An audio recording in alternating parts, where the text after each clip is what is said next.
بسم اللہ الرحمن الرحیم۔ السلام علیکم ڈیئر اسٹوڈنٹس۔ کل یہ ویڈیو اپلوڈ کی تھی اور اس کا تھوڑا سا حصہ رہ گیا تھا، تو وہ آج اپلوڈ کرتا ہوں اور یہاں سے آغاز کرتا ہوں کہ نثر ہو، یہ لائن نمبر 2 درمیان سے، نثر ہو یا نظم، وہ حقیقت نگاری کے دامن کو نہیں چھوڑتے۔ مولانا الطاف حسین حالی کے حوالے سے بتایا جا رہا ہے کہ نظم ہو یا نثر یا وہ حقیقت نگاری کے دامن کو نہیں چھوڑتے۔ اس کا مطلب یہ ہے کہ دونوں صنفوں میں وہ حقیقت پہ مبنی ہوئی باتیں ہی لکھتے ہیں، اور چاہے وہ نظم ہو یا نثر ہو۔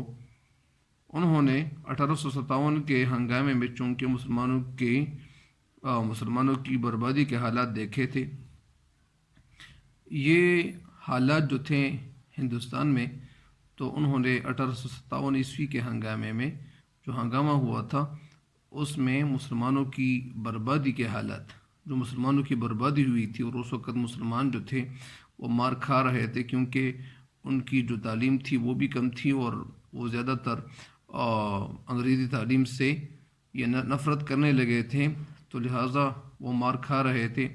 اس لیے مسلم معاشرے کی اصلاح کی خاطر سید کی تحریک میں شمولیت اختیار کی۔ تو اس اچھے کام کی تکمیل کے لیے انہوں نے مسلمانوں کی اصلاح کے لیے جو تحریک تھی سر سید احمد خان کی، تو اس میں انہوں نے شمولیت اختیار کی، یعنی شامل ہو گئے۔ حیات سعدی، یہ نیچے جو لکھی ہوئی ہے یہ کتابیں ہیں، تصانیف ہیں ان کی، اور حیات سعدی یہ کتاب شیخ سعدی کے حوالے سے لکھی ہوئی ہے، یادگار غالب مرزا اسد اللہ خان غالب کے حوالے سے۔ حیات جاوید، حیات کے معنی زندگی، جاوید کے معنی ہمیشہ کی، تو یہ سر سید احمد خان کے حوالے سے ہیں۔ پھر اس کے بعد مقدمہ شعر و شاعری، طبقات الارض اور دیوان حالی، ان کی ایسی یادگار تصانیف ہے۔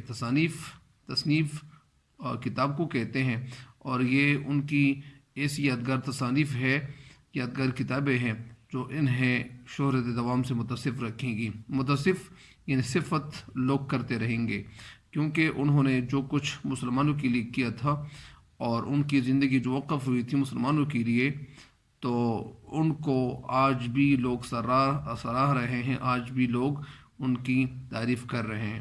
تو ڈیئر اسٹوڈنٹس، یہ جو تنقیدی نوٹ تھا یہ ختم ہو گیا ہے، اور پھر اس کے بعد انشاءاللہ تشریح اپلوڈ کیا کروں گا حمد کی۔ تو میرے اس چینل پہ جو نئے آنے والے لوگ ہوں گے، تو وہ پلیز میرا جو چینل ہے یہ سبسکرائب کریں،